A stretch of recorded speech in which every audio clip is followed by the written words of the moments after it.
Haleluya, haleluya, haleluya. Salam saudaraku.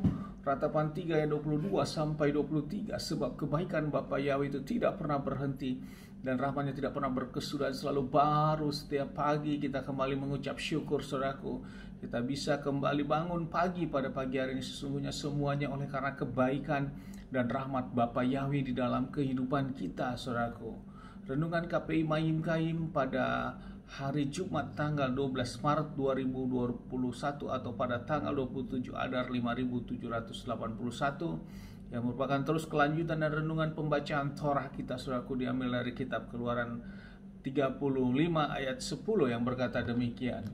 Dan setiap orang yang berhikmat hatinya di antara kamu biarlah datang dan mengerjakan semua yang telah Yahweh perintahkan.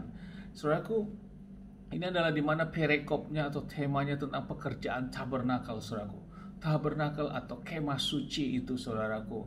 Karena ini adalah awalnya Bapa Yahweh memerintahkan untuk membuat suatu kemah suci, karena Bapa Yahweh berkehendak untuk hadir pada kemah suci ini saudaraku.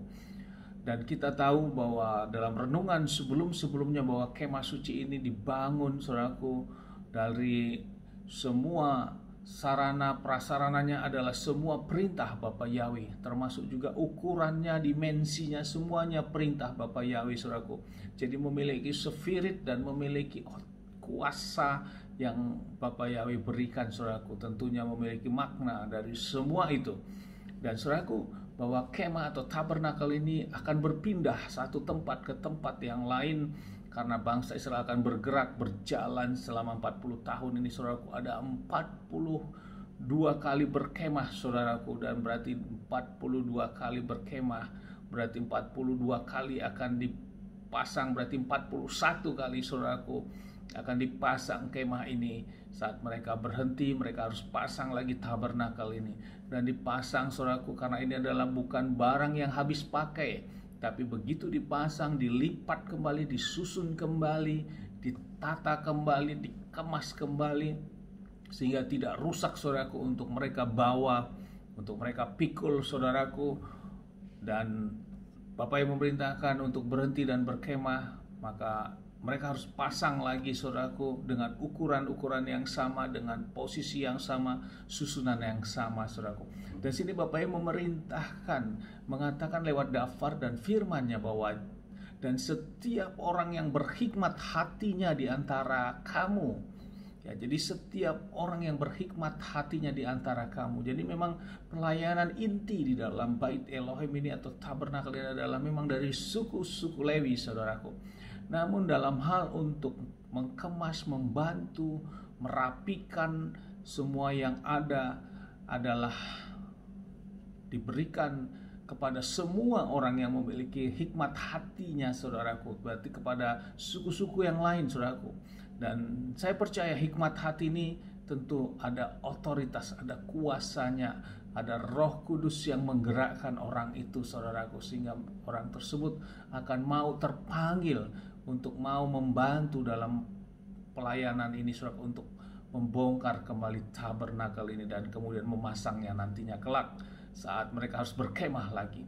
Saudaraku, ini yang menjadi renungan bagi kita, dan ini tidak menjadi prioritas bagi suku Lewi dan kepada setiap orang. Namun setelah itu juga saudaraku, orang-orang yang membantu ini, orang yang memiliki hikmat ini juga saudaraku, bukan berarti wah saya sudah membantu, ini sudah berarti selesai, tidak. Kita lihat di dalam ayat 21-nya saudaraku, dikatakan demikian. Lalu datanglah mereka, setiap orang mengangkat hatinya dan setiap orang berkorban rohnya, membawa persembahan hujukan bagi Yahweh untuk pekerjaan kemah pertemuan dan untuk segala pelayanan dan untuk baju kudus itu. Jadi mereka juga tergerak untuk memberikan persembahan juga saudaraku, memberikan persembahan hujukan. Saudaraku, ini adalah awal pertama tentang Bait Elohim. Dan tentunya di zaman sekarang itu berbicara Bait Elohim sesungguhnya adalah tubuh kita sendiri ini saudaraku. Kita adalah Bait Elohim itu saudaraku, tempat roh Bapa Yahweh berada. Namun di dalam hal dihadapkan dengan tempat ini saudaraku, ini juga menggambarkan tempat ibadah saudaraku, seperti kehilat atau gereja saudaraku.